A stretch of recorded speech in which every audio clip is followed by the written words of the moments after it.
Romildo Bolzan, na sua opinião, o que é pífio? Redes sociais grosseiras. E o que não é nada patético? Absolutamente relações pessoais, políticas e familiares absolutamente honestas, alegres e boas.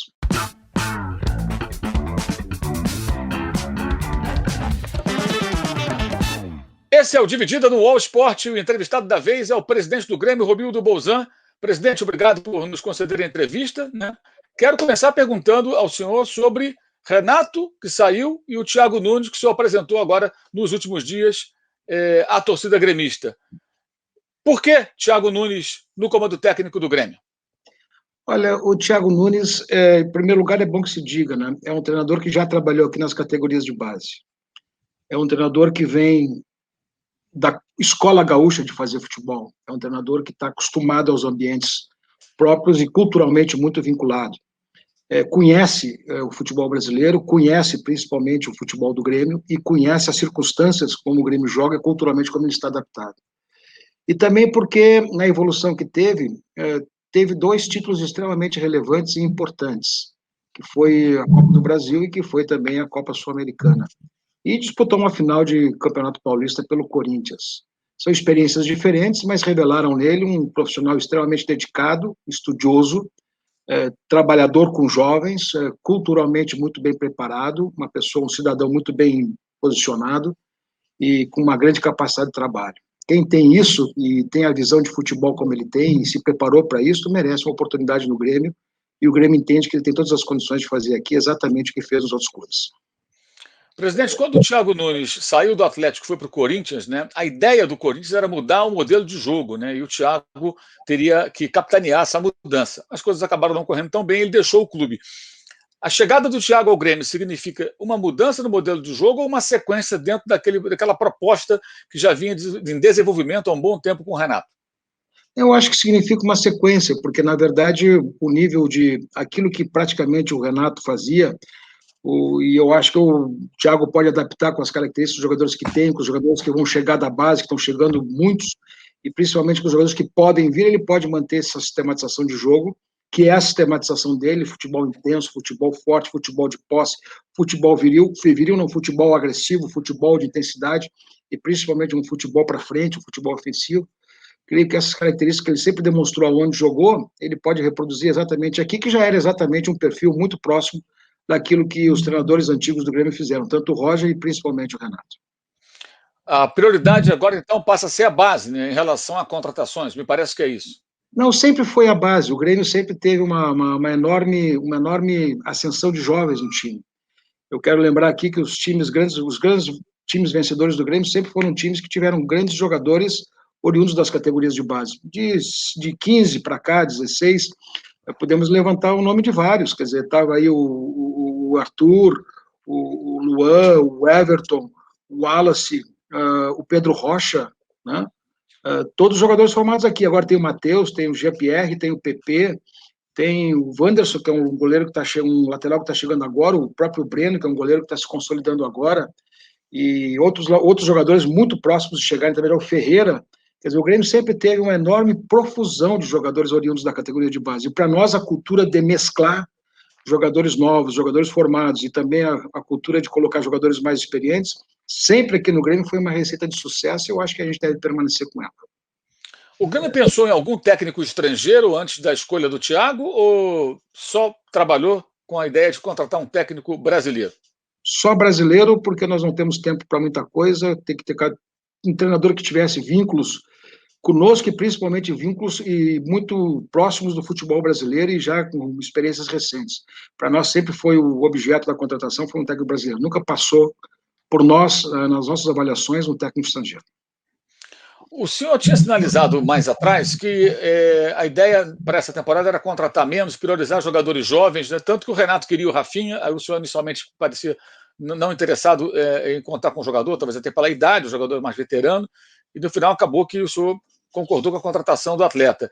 Mudou alguma coisa nesse intervalo de tempo? O que mudou com relação a esse planejamento do Grêmio para contratações, reforços em relação à faixa etária, inclusive? Não, o Rafinha foi um processo de convencimento, né? E vou te dizer, me convenceram absolutamente certo, porque o Rafinha tem sido uma figura extremamente boa, positiva, importante, não apenas do ponto de vista técnico, mas também do ponto de vista de ambiente. Quem estava errado ali era eu, fizemos um contrato de apenas 1 ano, até o final do ano, e, na verdade, imaginava uma situação, principalmente pela faixa etária, porque nós temos um lateral recém saindo das categorias de base, o Wanderson, que vem jogando muito bem, um atleta excepcional, e, portanto, poderia ser, mas entendemos que, como também saiu aqui recentemente, não ficou conosco, Orizuela, e voltou para o Cruzeiro, depois foi para o São Paulo, nós achávamos que também dava para preencher exatamente esse tipo de situação. O que mudou não foi o projeto dos jovens, o que mudou foi as consequências da nossa não classificação para a Libertadores. Isso alterou bastante o planejamento do Grêmio. Os jovens estavam no projeto, mas talvez o nível de contratação que nós vamos fazer agora e o nível de perspectiva que vamos ter pela frente, principalmente nas disputas dos campeonatos que vamos fazer, isso alterou e vai alterar muito o nível de contratação que vamos fazer. O peso dessa não classificação para a fase de grupos da Libertadores, qual o tamanho dele até no orçamento do Grêmio? Qual o impacto que ele causa? A não classificação para a Libertadores é um sentimento de perda, sabe por quê? Porque a gente já tinha imaginado que estávamos acostumados a jogar desde 2016 em sequência. Então, claro que quando tu não vai jogar, tu acaba tendo um sentimento de perda. Olha, poxa, não vamos estar lá. Mas o que nos cabe fazer? Fazer exatamente um roteiro para voltar. É isso que tem que fazer. E aí nós temos vários roteiros para voltar. O primeiro é a própria Sul-Americana. Quer dizer, o roteiro da Sul-Americana se classifica lá em vaga direta e nós vamos ter que fazer. E aí o planejamento do Grêmio ficou mais ou menos acumulado. Quer dizer, nós vamos ter um plantel que está inscrito para essa primeira fase de grupo. Se conseguirmos passar, aí acumularemos a Copa do Brasil e também acumularemos o início do Campeonato Brasileiro, talvez com um plantel mais reforçado, um plantel já com algumas aquisições, um plantel já mais completo por conta de algumas deficiências que nós temos e vamos ter que repor, e também o diagnóstico já do Thiago Nunes, da sua comissão técnica, para organizar basicamente o que falta. Então, se nós conseguirmos passar, nós vamos tentar buscar, mas o Grêmio, evidentemente, muda muito a sua concepção no que diz respeito à conquista e talvez essa perspectiva até de jogar com muito mais vontade, com muito mais perspectiva de chegada nos campeonatos nacionais. O campeonato nacional, por exemplo, para nós, a última vez que ganhamos foi lá nos anos 90, e estamos com isso engasgado. E eu acho que culturalmente o que falta para nós realmente, para fazer o molho e para organizar tudo aquilo que significa, vamos dizer assim, uma escala de valores de cultura de clube, principalmente uma situação de dar atenção a tudo que o Grêmio disputa, um campeonato nacional nesse momento seria muito bem-vindo. Então, podemos entender que a Série A passa a ser uma prioridade nessa temporada para o Grêmio? Vamos dizer assim que nós vamos jogar o Campeonato Brasileiro talvez com um enfoque diferente do que jogamos nos anos anteriores. Certo. A saída do Renato, presidente, como ela foi? Ele o procurou, falou que ia se demitir. Como é que isso aconteceu? Como foi a conversa entre vocês? Não, olha, foi muito tranquilo e consensual, né? Nós tínhamos feito uma posição em relação à direção, fomos conversar e as posições coincidiram, né? Na verdade, a situação que o Renato também examinava e via era exatamente uma situação que também implicava numa avaliação de término. E aí o que acontece? Fizemos todas as nossas rápidas reflexões e consensuamos a saída, sem nenhum problema. E foi uma saída extremamente homenageada, porque uma figura como ele no futebol, o que representou no Grêmio, o que representou como jogador, como treinador, e principalmente o emblema, o legado que deixou em tudo por onde passou no clube, aquilo que significou a sua forma de se relacionar com a torcida, com todos nós, aquela situação de ser uma pessoa irreverente nas horas da irreverência, uma pessoa humilde nas horas da humildade, mas também uma pessoa com opiniões muito fortes. É um treinador completamente fora do contexto dos demais. Não é comum e também não é um treinador, vamos dizer, padrão. Ele consegue estabelecer um relacionamento e uma fala que é própria, é dele, um jeito exclusivamente dele. Pessoas que deixam um legado como ele deixou, que tem esse tipo de perfil, e que foi respeitado e continua sendo respeitado no Grêmio, deixa as portas abertas. E o que nós nos preocupamos em fazer nesse momento do distrato foi exatamente a preservação de tudo aquilo que ficou de bom. E acho que as portas ficam muito abertas por conta exatamente desse entendimento absolutamente civilizado da saída. Então, o que eu posso te dizer a respeito da saída dele? Foi um consenso, e esse consenso resultou na saída. E como o senhor avalia os 2 últimos anos do trabalho do Renato, depois de um começo muito bom, né? Que ele chegou com meses, ganhou a Copa do Brasil, o Grêmio há 15 anos não ganhava um título além do Campeonato Gaúcho. Logo depois, né, meses depois, a conquista da Libertadores da América.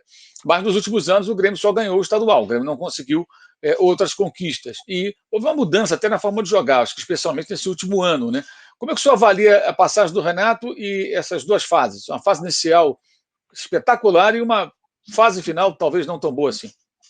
Olha, são coisas do futebol, quer dizer, todo mundo fala que é ciclo, todo mundo fala que é fim de ciclo, todo mundo fala que já é costume, o excesso do costume, o excesso, vamos dizer assim, da convivência, o desgaste da convivência, o desgaste, às vezes, de ter jogadores titulares e reservas já previamente definidos, cria desambição em alguns, enfim, aquela situação toda que faz parte de um contexto de muito tempo de relacionamento. Mas o que eu posso te dizer assim, que mesmo numa situação em que o Grêmio não tivesse exatamente aquela perspectiva de ganhar, o Grêmio chegou. O Grêmio chegou sempre numa semifinal de Libertadores, o Grêmio chegou na final da Copa do Brasil, o Grêmio sempre estava disputando os campeonatos regionais, ganhou os últimos 3, o Grêmio sempre teve uma posição que ficava na faixa primeira do Campeonato Nacional, embora talvez aquele não rendimento que às vezes se confunde com títulos, o Grêmio sempre foi um clube disputante. Eu acho que o que fica aqui não é exatamente uma situação de esgotamento, mas fica aqui que o Grêmio, mesmo a dificuldade que se apresentava, às vezes na transição de elenco, na mudança de elenco, na mudança de jogadores, sempre foi um clube disputante e estava sempre na ponta de cima das tabelas. Eu acho que é isso que tem que ficar caracterizado. O Thiago Nunes só foi anunciado depois do anúncio do vice-futebol, Marcos Hermann. Essa situação nova que se cria agora no Grêmio, ela reforça a ideia de que o treinador, não porque é o Thiago, fosse qualquer um outro, não terá, digamos assim, tantos poderes como o Renato tinha, porque o Renato era um personagem absolutamente fora do padrão, né? É uma nova ordem, digamos assim, no futebol do Grêmio, um técnico não tão poderoso como era Renato Portaluppi? Não tem nada a ver. Por Deus, eu acho assim, ó, se o técnico é poderoso e ganhador, como foi o Renato, por mim, vamos em frente. Se o processo está dando certo, se as coisas estão andando bem, e se o título está chegando, para mim essa coisa não se trata de poder ou não poder. O Renato tinha um poder de influência, um poder político, um poder de convencimento e um poder que colocava exatamente suas ideias em xeque e botava para valer. Eu acho que isso e o processo do Renato era este. Talvez eu estou conhecendo o Thiago Nunes agora e verifiquei nele uma situação muito particular. O processo dele é mais de convencimento, mais de diálogo, bem mais elaborado, no que diz respeito assim, às construções dos ambientes, cada um com o seu estilo. O que nos importa nesse momento é saber se vamos chegar às vitórias. O Renato chegou. E o que nós mais queremos é que o Renato, que o Thiago venha com o mesmo processo de vitória e consiga estabelecer uma alta eficiência no grupo. Mas para que isso aconteça, tem que ter duas compreensões. A primeira é que nós já estamos aqui há praticamente 6 anos e meio no Grêmio, e nós tivemos uma fase de recuperação lá em 2015, 2016, que resultou em títulos. Nesse momento, nós vivemos uma outra fase muito semelhante àquela, ou seja, o momento é de fazer uma nova transformação, uma nova intervenção, não uma ruptura, mas conceitos novos, e isso estabelece que nós estamos num segundo momento de reciclagem. E essa reciclagem é o grande desafio que a gente tem, quer dizer, numa governança única, praticamente, chegarmos aqui a um processo de, em 2 oportunidades, reciclarmos e sairmos vencedores. Eu acho que esse é o nosso grande desafio. E a modelagem do futebol que se faz hoje, através do novo vice-presidente de futebol, Dr. Marcos Hermann, de uma nova comissão técnica, de uma reestruturação também um tanto diferente, com conceitos diferentes, visa exatamente o sucesso dessa engrenagem, que é se reciclar por dentro e sempre ter um ciclo vencedor. Em todo esse período à frente do Grêmio, o senhor se arrependeu de alguma contratação? Olha, eu não me arrependi de nada, porque não fiz nada com má fé e principalmente não fiz nada com o princípio de que não daria certo. Tudo que se faz com o princípio de dar certo. Não dá certo, às vezes, é do jogo. E no futebol é muito comum isso acontecer, mas não me arrependo de absolutamente nada ao nível de contratação. O senhor já falou sobre o Campeonato Brasileiro, tendo, digamos assim, uma prioridade maior nessa temporada, né? O senhor acha que isso poderia ter sido feito antes? O Grêmio é um dos times que nos últimos anos mais pontuou, né? Se não me engano, é o segundo time que mais pontuou na última década no Brasileiro, porque sempre chega ali no bloco de cima, né? E os outros se revezam, fazem uma campanha de vice-campeão, de campeão, de terceiro colocado, de repente faz uma campanha de 10º, de 9º, e o Grêmio regularmente chega ali entre os mais bem colocados. O senhor acha que o Grêmio poderia, em algum momento, ter dado uma atenção maior ao Campeonato Brasileiro nessas temporadas recentes, como essa última, né, que ficou, digamos assim, durante um período parecia que várias equipes podiam ficar com o título? O que aconteceu nesse particular é o seguinte: como o Grêmio sempre estava disputando, chegando, tinha determinados momentos que tu tinha que optar. Ou tu decide aquele mata-mata, tu faz uma partida que vai te levar para frente num outro campeonato e às vezes tu popa aqui. Quer dizer, o que nós tentamos no início do ano, isto sim, foi aumentar a qualidade do plantel e aumentar por consequência, a sua experiência, né? Algumas coisas foram bem sucedidas, outras não, né? Mas não deu o resultado esperado, porque nós ficamos em sexto nesse último ano. Mas a ideia era exatamente essa, quer dizer, tornar um grupo muito mais competitivo a ponto de ter praticamente dois times com a mesma qualidade, com a mesma capacidade de enfrentamento. Mas tivemos que priorizar algumas situações por conta exatamente de que campeonatos que iriam ser decididos no mata-mata ou uma partida classificatória importante, tu tinha que alguma coisa sacrificar. E até então foi tentado sacrificar os campeonatos que a gente tinha capacidade de recuperação. E a capacidade de recuperação se dá onde? O Campeonato Brasileiro, que são 38 partidas, na Copa do Brasil não tem isto, e na Libertadores, em determinado momento, não tem isto.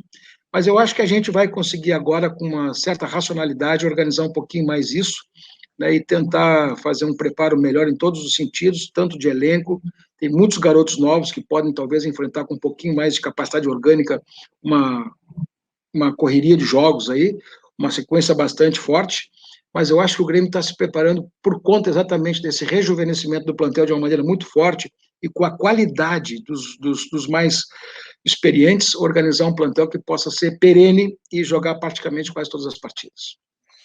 Presidente, há algum tempo, tem uns 2 anos, eu estive em Porto Alegre e para cobertura de um jogo do Grêmio e conversando com torcedores antes da partida, eles diziam o seguinte, torcedores gremistas: olha, nós priorizamos o mata-mata, Libertadores, a Copa do Brasil, porque o Grêmio não tem condições de competir financeiramente com o Flamengo, o Palmeiras, o Corinthians, se não estivesse tão endividado, ou o São Paulo, se estivesse mais organizado, porque eles faturam muito mais dinheiro. Então, eles conseguem ter elencos mais encorpados para disputar a maratona das 38 rodadas da Série A. E o Grêmio tem que trabalhar com outro foco, então a gente vai para cima mesmo do mata-mata. O senhor concorda com essa tese? Olha, é uma coisa muito duvidosa. Se o resultado vem, todo mundo concorda. Se o resultado não vem, todo mundo discursa. Então, vamos combinar. Eu, particularmente, acredito em diagnóstico, acredito em avaliações, acredito em processos, acredito principalmente que se tu tem uma boa capacidade de fazer um grupo muito equilibrado, isso dá muito mais resultado, né? Eu, particularmente, acredito que é possível fazer futebol com custo bom, com custo razoável, de equilíbrio, e o Grêmio, graças a Deus, vai enfrentar, vamos supor, uma reestruturação, uma reciclagem neste ano, exatamente numa situação economicamente mais sólida, mais tranquila, que pode fazer isso. O pior de tudo isso é tu fazer uma recuperação econômica, tu fazer uma recuperação técnica sem muita capacidade econômica ou com o clube desorganizado. Como o Grêmio vai conseguir fazer isso dentro de um processo de certa, vamos dizer assim, de certo equilíbrio, eu acho que nós vamos ter mais sucesso. Mas eu particularmente acredito em que o que efetivamente vale no futebol e na formação de elenco são de bons diagnósticos, bons jogadores, capacidade de avaliação e principalmente perfil. Perfil. Eu acredito que vestiário, características de comportamento, características de atitude, posições de liderança, protagonismo, quer dizer, jogadores que efetivamente querem vencer, vestiário alegre, vestiário forte, vestiário comprometido, todo mundo na direção fazendo força para que tudo isso ande, cumpra com a sua parte, com a sua obrigação naquilo que contratualmente está estabelecido. Eu acredito que esse caldo de cultura, com um bom desdobramento, principalmente técnico, um bom treinamento, com uma boa preparação, independente do dinheiro, pode dar campeonato também, como já aconteceu aqui no Grêmio várias vezes. Presidente, na sua gestão, o Grêmio passou por um processo de recuperação financeira muito claro, né? Inclusive, o Grêmio é sempre citado pelos especialistas na área financeira, que analisam balanços e as condições econômicas dos clubes brasileiros no futebol, como um dos times, um dos clubes hoje mais organizados nesse aspecto.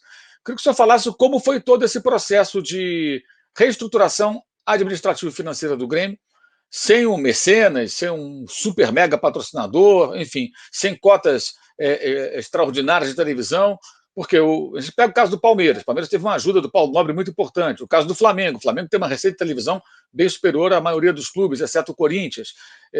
O Palmeiras hoje tem um super patrocínio. O Atlético Mineiro, não é o caso de recuperação financeira, pelo contrário, foi anunciado agora a dívida do Atlético chegando a mais de 1,2 bilhão, mas tem lá um mecenato, alguém que ajuda o clube. O Grêmio não tem nada disso. Como é que o Grêmio conseguiu, dessa maneira, se recuperar e se equilibrar financeiramente nesses últimos anos? Bom, em primeiro lugar, projeto de clube, quer dizer, organizar uma situação de diagnóstico, fazer um projeto de clube, decidir que vai fazer o projeto e, efetivamente, disciplinadamente fazer o projeto, desenvolver o projeto. Se não tiver isso, não tem nada que possa suprir uma situação de organização. Na verdade, é isso. E o projeto do Grêmio foi baseado, em primeiro lugar, no diagnóstico que nós tínhamos de transportar um raciocínio muito simples, aquilo que tínhamos de recurso era como nós poderíamos pagar.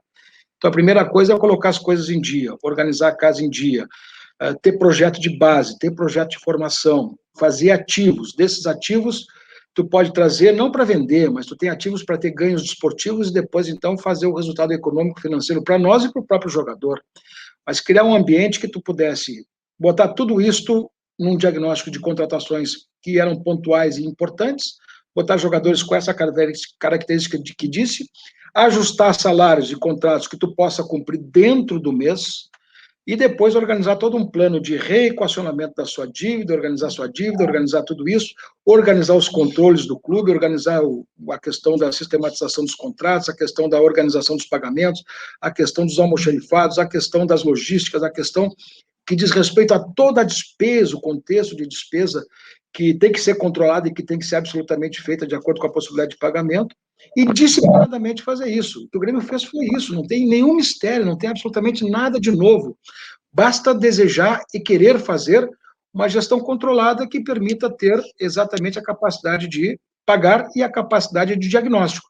E disciplinadamente fazer isso. Se tu tem isso, tu tens absolutamente o encaminhamento das coisas. Se tu não tiveres isso, se tu achar que chega num determinado momento, olha, o clube está mal, eu estou mal, todo mundo vai mal, e nós vamos ter que comprar mais jogadores para botar no elenco e pagar caro por isso, e chegar no final do ano, ficar com a conta do jogador, ficar com a dívida do jogador, e principalmente não ganhar o título, o efeito é praticamente o mesmo.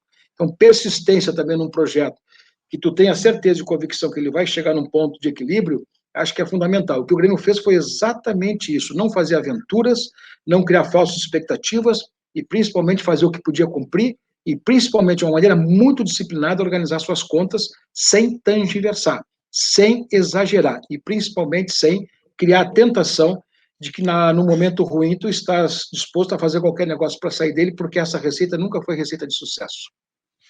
O clube conseguiu superávit em 2020 mesmo na pandemia. Como isso foi possível? Isso foi possível porque, quando chegou o mês de março, a gente organizou uma programação de 3 meses que envolvia exatamente o seguinte, quer dizer, nós vamos ter que organizar todo um processo com os funcionários, utilizamos todos os expedientes que foram ofertados pelo governo federal, no sentido de organizar a repactuação dos contratos de trabalho, suspensão, pagamento dos seguros, bancos de horas, permitir que nós pudéssemos reduzir o salário em determinado momento e ter a participação do governo federal nesse pagamento. E organizamos tudo isso de modo que nós não despedimos ninguém e conseguimos passar por isso. Num segundo momento, reorganizamos todos os nossos contratos de pagamento, todos os nossos fluxos de pagamento, os adaptando àquilo que efetivamente seria o fluxo de receita. No terceiro momento, reorganizamos com os jogadores um primeiro deságio dos pagamentos que nós, na verdade, repactuamos para 2021. E depois, no segundo momento, quando finalizou os 3 meses, verificando que essa situação não ia terminar nos 3 meses, fizemos mais uma programação de mais 3 meses. Então, fizemos uma programação de 6 meses, basicamente os mesmos padrões, sendo que essa última avançamos mais um tanto naquela repactuação com os jogadores para um fluxo a ser pago em 2022.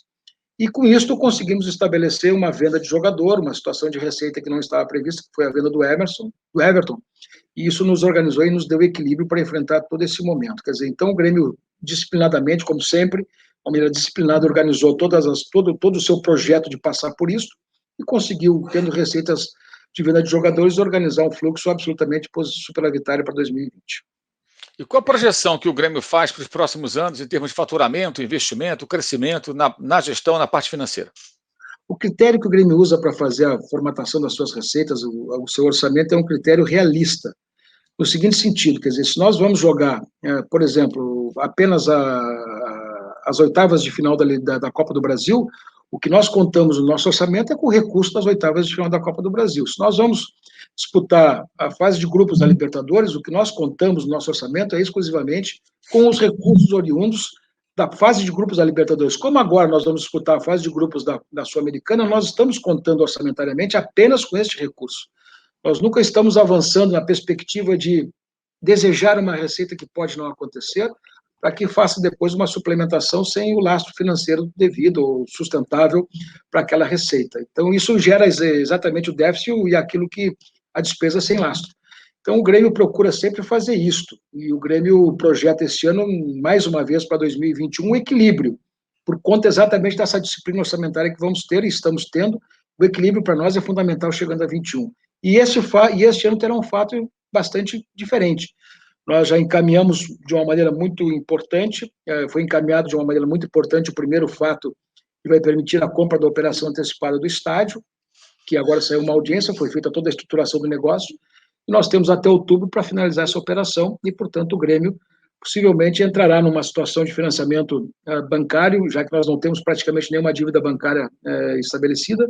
O Grêmio vai entrar numa situação para exatamente comprar isso. Então, o Grêmio tem agora os cuidados, muitos cuidados, para que esse equilíbrio seja mantido dentro de um raciocínio muito grande, mas que a gente possa consolidar, por exemplo, um sonho antigo, que é a antecipação da compra da operação do estádio, que já é nosso, mas nós não operamos. Aliás, eu queria aproveitar, presidente, e perguntar sobre isso. Como é que está exatamente a situação do estádio, com a construtora, a arena do Grêmio, o clube? Você poderia dar um resumo de qual é o cenário atual? Bom, nós temos um contrato até 2033, né? E nós, com esta situação que foi resolvida no processo judicial que era movido pelo Ministério Público na cobrança de compensações ambientais e estruturais da obra, do estádio também, dos empreendimentos que foram feitos ao lado, esta situação toda que estava inadimplente, ela foi resolvida no mês de abril, no início do mês de abril. E essa situação houve um acerto entre a Prefeitura de Porto Alegre, o Ministério Público e as empresas envolvidas, no caso a OAS.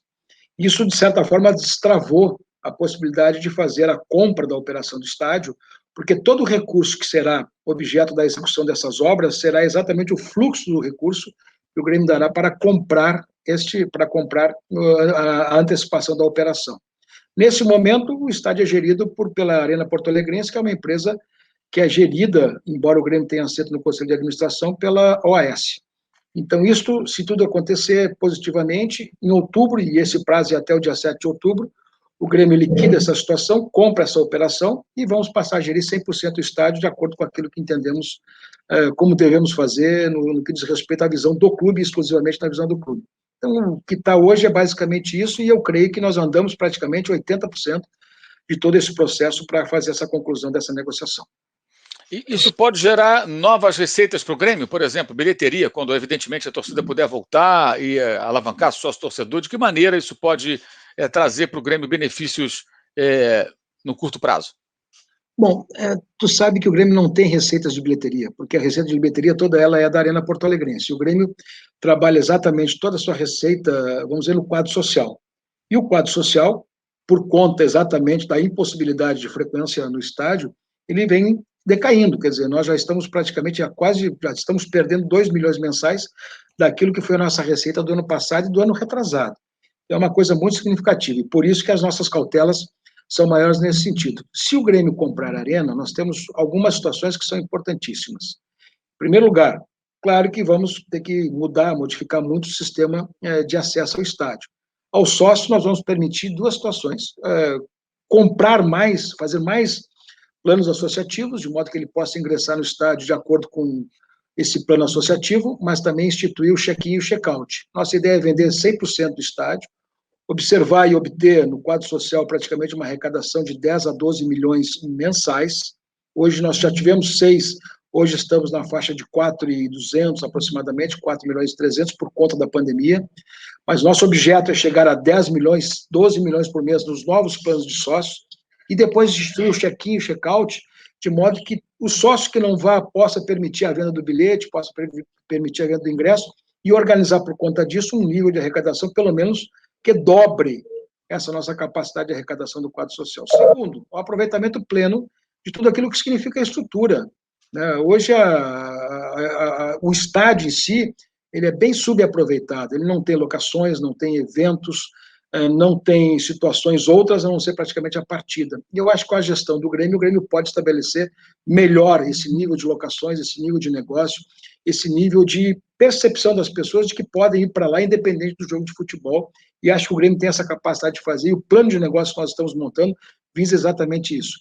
Terceiro, criar uma condição também, que eu acho fundamental, de alugar o estádio por inteiro. Essa é uma situação para nós extremamente relevante, e criar uma condição também que o estádio possa, porque vai ser feita toda uma obra de entorno nessa recuperação dessas pendências de compensação que existe, criar um acesso específico para lá, de modo que aquilo tenha vida própria.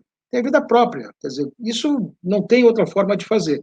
Então, a ideia do Grêmio, que nesse primeiro momento, nossa avaliação, se nós nada fizermos, ela é absolutamente deficitária, uma operação deficitária em torno de 6 milhões por ano, mas que, com a venda, inclusive, dos camarotes, que tem muito poucos vendidos nesse ano, a gente pode depois organizar um plano de arrecadação do estádio de uma maneira muito mais consistente. Eu tenho muita esperança, muita expectativa que isso significará uma operação superavitária do estádio e, principalmente, uma ocupação plena por conta exatamente de um centro de negócios, de um centro comercial, de um centro de empreendimentos, de um centro gastronômico, de um centro educacional, seja o que for, mas o Grêmio viabilizará de uma maneira muito forte e contundente a perspectiva de transformar a Arena numa vida própria que não seja exclusivamente o jogo. O presidente você citou 2 jogadores que recentemente o Grêmio negociou bem com o mercado europeu, né? E para os clubes brasileiros, a negociação desses jogadores costuma ser fundamental para justamente oxigenar as finanças, né? Foi o caso do Everton Cebolinha e agora, mais recentemente, o PP, os 2 foram para Portugal. Antes deles, o Grêmio teve um jogador que teve destaque ainda maior, que foi o Luan, né? O Luan foi o craque da Libertadores, que o Grêmio conquistou em 2017. Houve ali uma possibilidade de venda para o futebol russo, acabou não acontecendo. E ele teve uma queda muito acentuada de rendimento, hoje joga pelo Corinthians. Como é que o senhor vê a questão do Luan, né, que o Grêmio não vendeu quando era interessante fazer um bom negócio, que não surgiu, e a queda de rendimento desse jogador? Como é que o senhor, que conhece bem o atleta, analisa essa questão? Olha, eu acho o Luan uma rica figura humana, uma boa pessoa, uma grande pessoa. Acho ele um jogador fenomenal, acho ele um craque de bola. Mas o que acontece às vezes é que as lesões atrapalham, mas o atleta sempre tem que ter um plus, sempre tem que ter um plus. E o Luan muitas vezes foi extremamente cobrado porque deram para ele responsabilidades, às vezes, talvez ele não pudesse dar. E esta percepção de que ele poderia dar muito mais, às vezes, do que tinha que dar, talvez ele exigiu situações que ele não pudesse cumprir. Quando ele esteve à vontade para jogar e jogou conosco em 2017, foi o melhor jogador da América, fez uma partida, fez um campeonato, uma Libertadores excepcional, nós fomos campeões da Libertadores naquele ano. Ele é um jogador que estava à vontade e conseguiu fazer tudo aquilo que tinha, mas um jogador não pode ficar simplesmente na situação de um ano. Jogador que tem que permanentemente se cuidar, se preservar, se atualizar, se preparar bem fisicamente, se preparar em todos os sentidos técnicos e tocar a vida para frente. Não, tem várias profissões que todo mundo se atualiza, o jogador se atualiza fisicamente, se atualiza tecnicamente. E para mim, às vezes, faltou um pouquinho desta característica para o Luan, mas não deixa absolutamente nada no que diz respeito, ele continua sendo um craque de bola, um jogador fundamental, e o que falta para ele, às vezes, é ambiente. Se dá um ambiente para ele adequado de todo o processo de preparação, estruturação da sua vida e da estruturação da sua capacidade técnica e física, é um jogador que vai dar muito resultado ainda. Qual a dividida que Romildo Bolzan não pode perder? Perder Grenal. Não gosto. Presidente, para encerrar, o senhor vai concorrer ao governo do Estado pelo PDT? Essa é uma pergunta sobre a sua carreira política, o senhor já ocupou cargos políticos, né? Se isso acontecer, o senhor teria que deixar o Grêmio um ano, mais ou menos, antes do final da sua gestão, não é isso? Essa decisão está tomada? Não, isso se confunde muito com as trajetórias que a gente tem, quer dizer, eu já fui prefeito da minha cidade 3 vezes, eu não moro em Porto Alegre, eu moro em Osório, a 100 quilômetros daqui, de Porto Alegre,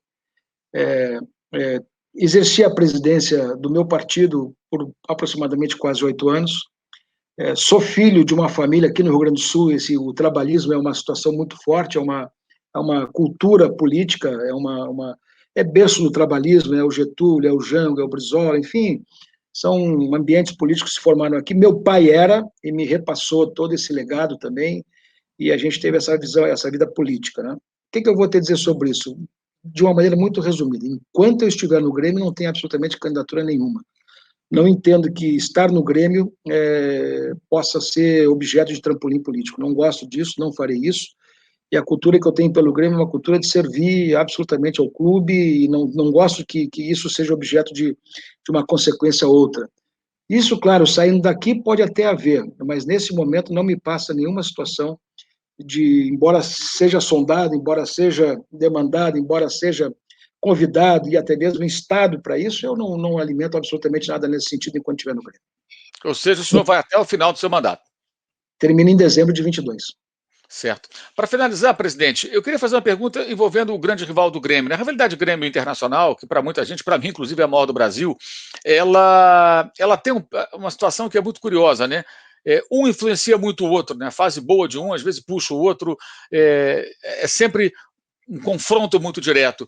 E hoje, embora o Grêmio tenha sido eliminado nessa fase inicial da Libertadores, né, os dois têm frequentado a Libertadores, os dois brigaram pelos títulos nacionais possíveis, né, a Copa do Brasil e a Série A, o Campeonato Brasileiro.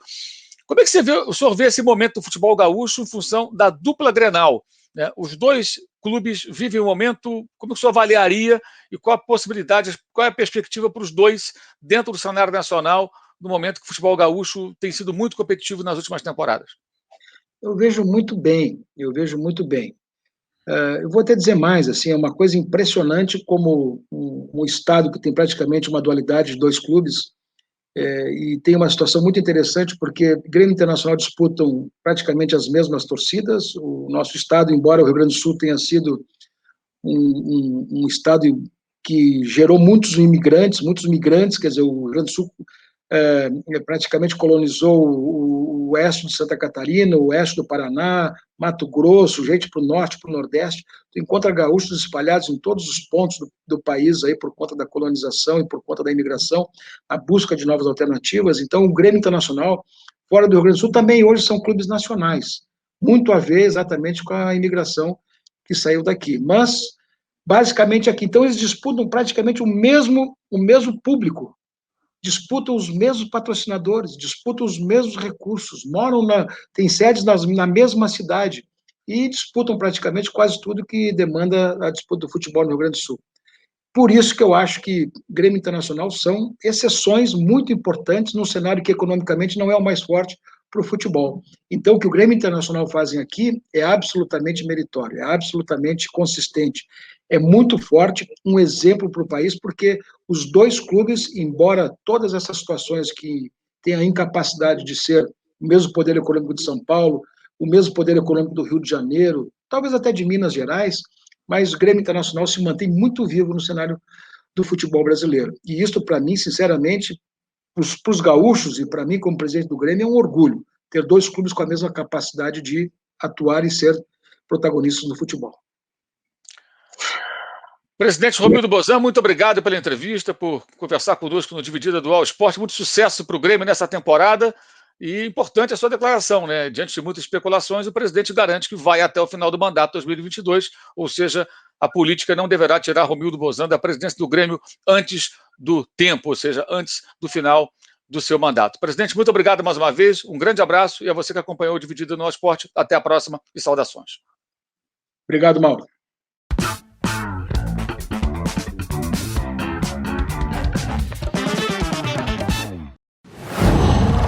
Qual?